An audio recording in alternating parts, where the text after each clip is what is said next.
In this video, we will be discussing about governance. What does it mean by governance? What does it mean by good governance? And initiatives taken by the government to bring, uh, you know, uh, welfareism, proper delivery of services and goods. And this club can be called as a initiatives taken by the government to bring efficiency, the governance, and that is called as a good governance initiatives.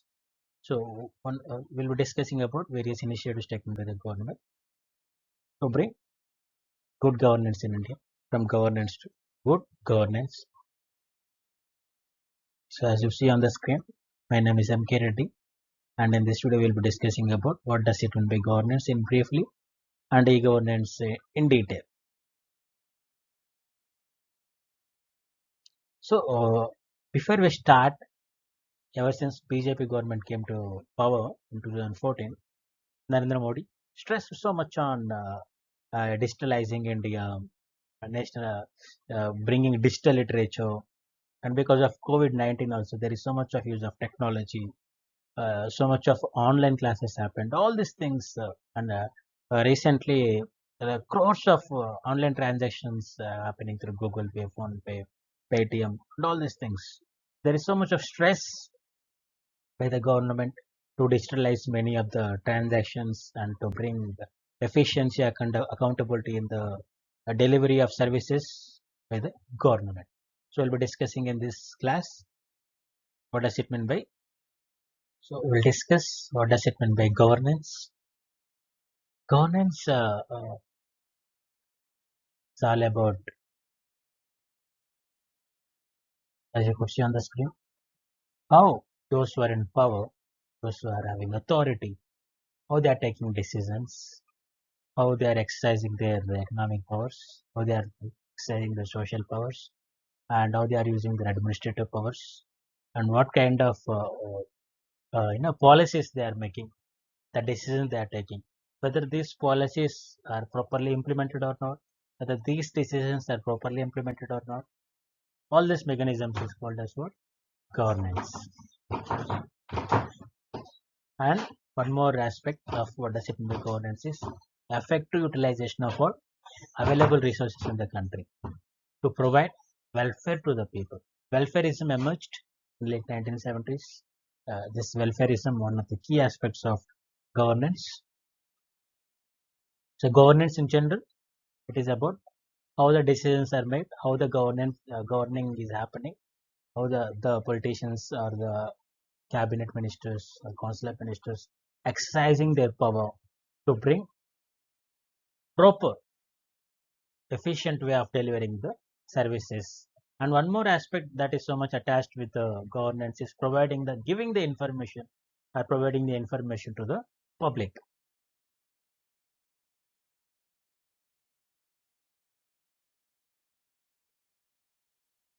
So as we discussed, RTA basically provides information from the public authorities or government authorities. So coming to this thing which is called Citizen Charter, CC, it is a document. What is a document? Provides about vision and the beneficiaries who are beneficiaries, and it also provides about kind of services that they will be providing, and the cost, how much will be cost, the cost of the item or the service, and most importantly, it will provide how there is any problem, that's redressal of the problem. All this will be mentioned in one document that is called as a vision document or a charter, that is called citizen charter. It provides about vision, objective, beneficiaries, cost, and most importantly the mechanism of complaints, and all this information is provided about citizen charter. So different organizations, different departments are having citizen charter, and fortunately many departments already are having a citizen charter. But the problem is, which is unfortunate, that there is no legal binding in India to have compulsory citizen charter. So I hope that citizen charter is clear. Citizen charter simply is a document which provides about the vision and other details of the service of the services which are provided to the beneficiaries. So coming to e-governance, so what does it mean by e-governance? So our this video is all about e-governance, so we'll be discussing in detail. But in general, e-governance means electronic governance. So provide with the help of information communication technologies, with the help of internet, providing services. So this is called e-governance. And what is social audit? Auditing means keeping an eye on the transactions. For example, take uh, how much money came to the account, how much it went from the account, various other transactions, and how that money is spent, whether it is dispersed as per the plans or not, whether it is dispersed to the properly to the correct beneficiaries or not. All these things is if it is done by the public. Social means what? Public. So it is called as a public auditing. So there are some like first MNREGA scheme. Every 6 months, people are having this authority to audit the transactions. This is called as social audit. So these are the four initiatives taken by the government to bring good governance in India. First and foremost is Article 2005, Citizen Charter, good governance, and most importantly, social audit. So what does it mean by e-governance? So e-governance simply means using electronic information communication technologies, internet, provide services of the government to the beneficiaries. So this is what using information communication technology in the governance of the country is called e-governance. There is one universally acceptable definition which is given by UNESCO. It says about e-governance is the public sector's use, which means it is by the government. Information technologies, innovative information technologies like internet, and for the delivery of citizens, the various services that government is providing, not just to improve those services and using reliable information and for greater knowledge in order to facilitate access to the governing process, how, when, what, all these things, and most importantly, encourage deeper participation. The people, the governance, people's participation. So this is the definition given by what UNESCO. So in generally, governance means providing services of the services by the government digitally or with the help of internet computers. It is called e-governance. So as you could see on the screen, this information communication technology combined with governance is called as what? Governance, which is electronic governance. So this is a symbol. Symbolically, this is exactly what does it mean by e-governance. Utilization of information communication technology to do the governance in the country is called as what? E-governance. So now we will discuss why e-governance is needed. So one of the things that e-governance does is it specifies the cost of a service and delivery or time-bound delivery, or how much time it will take for the delivery of that particular service is provided by what? This thing which is called e-governance. And it also provides about it expands the reach of the government. There is so much of there will be so much of improvement in transparency of the government, and there will be accountability since they are in providing information about the service delivery. So there will be no inefficiency. There will be what? Accountability, and there is what? No malpractices. There will be what? Greater transparency with the help of what? Information communication technology. And most importantly, people will be empowered with what? Information. Information is such a valuable asset. Is made open to the public. So People will be what? People will have the availability. They can avail the features of knowing the information about the policies and their various actions of the government. Ease of doing business. We all know that in India we are having so much of setup issues, starting a business. So there will be a faster. And most importantly, we all know that ever since independence, one of the problem that we constantly faced is what? Corruption. So in order to ensure corruption-free India, this e-governance would be the solution, which minimizes the scope of human interference. So in general, this the necessity of e-governance is it speeds up the services provided by the government. It maintains a track record, and most importantly, it can store the huge amount of information. And all these are the benefits of our e-governance. So we'll trace the roots of e-governance in India. The first and foremost is 1970s Department of Electronics, and the major landmark thing happened with the National Informatics Center 1977, provided to computerize all the district offices in India. And later on, this thing by the central government, National Informatics Center (NET) in 1987, it provided it tried to uh, connect this, tried to connect central government ministers, central government or central cabinet, state governments, and district officials also. There is so much, and union territories also. So there is so much of cooperation between various bodies with this network. So this is one of the initiatives taken by the government to bring e-governance in India. So there is a national e-governance plan in 2006 National e-governance plan. It simply provides about improving the delivery of public services and making that information accessible to the public.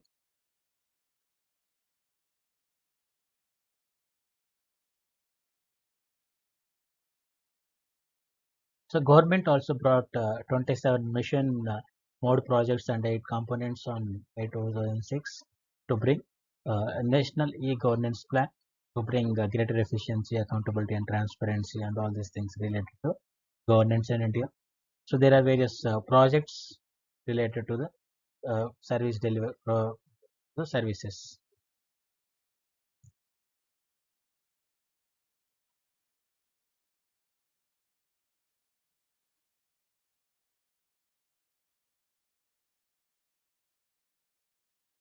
So as you could see on the screen, Digital India mission, or Digital India in other words.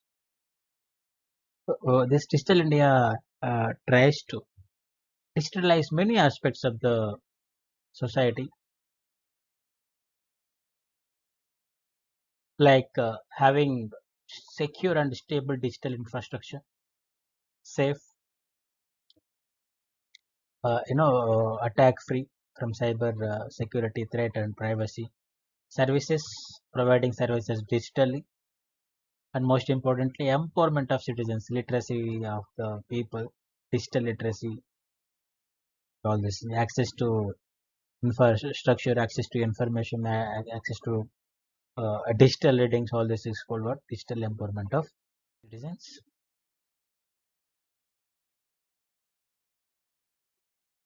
This National E-Governance Plan, which is called 2.0. So, other name of this 2015 Digital India Mission is called what? The National E-Governance Plan 2.0, which is also called as a E-Kranti.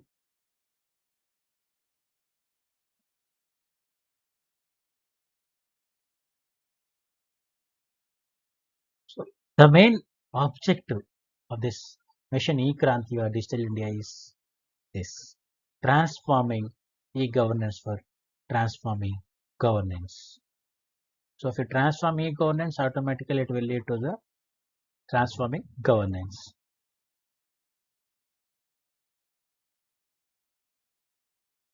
So various key areas that this e-Kranti focuses on is one is education. We all know that because of uh, COVID-19, we all felt the difficulties of going to physical classes. So education provides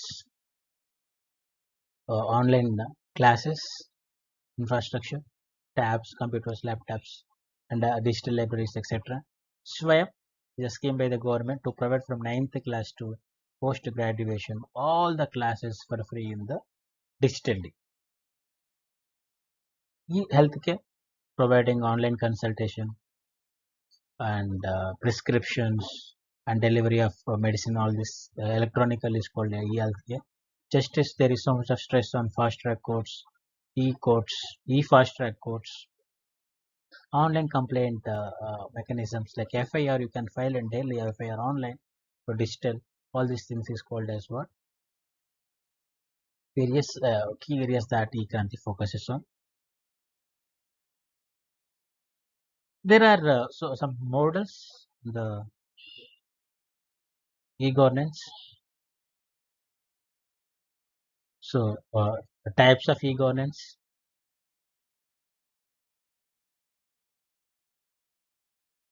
So there are four. Basically, there are what?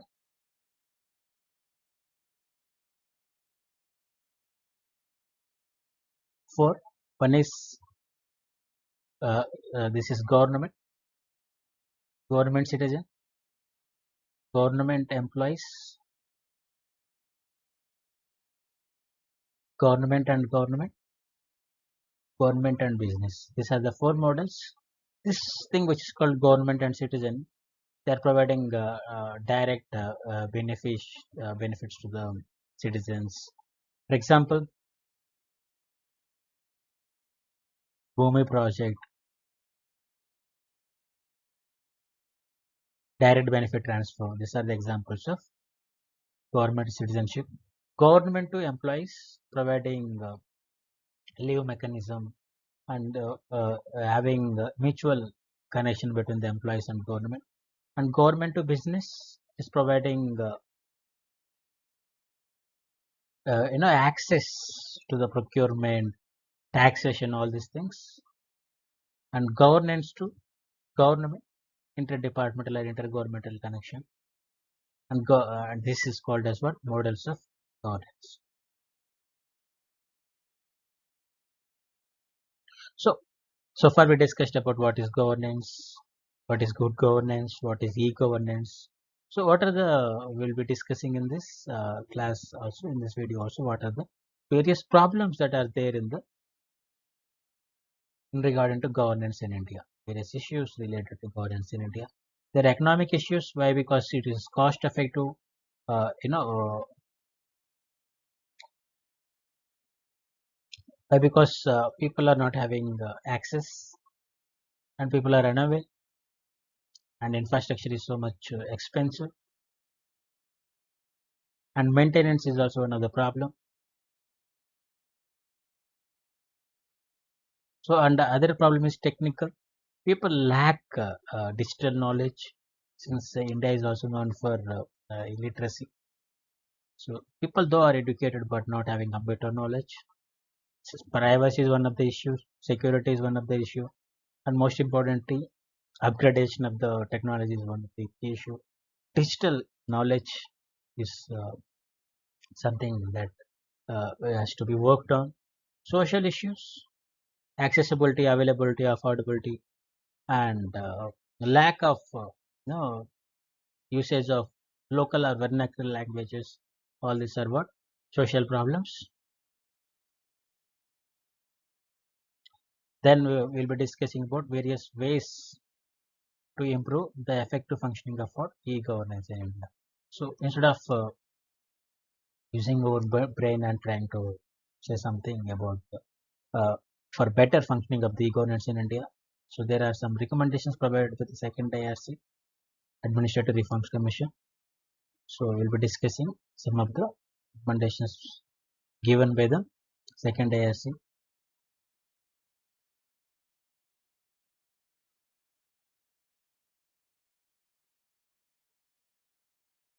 capacity building of organizations. For example, if you're having 10 computers in your office, if you're in need of 15 computers, so the office period should be expanding to those 15 computers. This is called capacity building. And use of public-private partnership. We all know that government can't afford all of Sudan, the huge, expensiveness of infrastructure, digital infrastructure, and all these things. So they could go to the public-private partnership and protection of critical information infrastructure. This is what protection of the information. For example, take Aadhaar information. What if it is leaked by the government, or what is it is attacked by the hackers? There is so much of what safeguarding the information is one of the key aspects of good governance.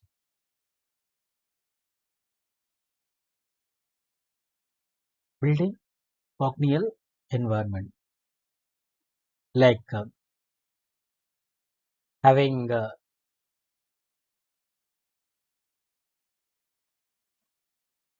building congenial environment means providing or having political will to ensure good governance in India. And another thing is making incentives for the delivery of services. For example, take phone pay, Google Pay, Paytm. They all provide some incentives if they do use those apps and do transactions. Similarly, there should be what some incentives provided by the government. And most importantly, re-engineering and redesigning of the infrastructure, processes, norms of the government. Re-engineering processes, norms, and motion infrastructure. Redesigning the entire structure of the norms or process to suit e-governance. These are the various recommendations recommended by the second IRC.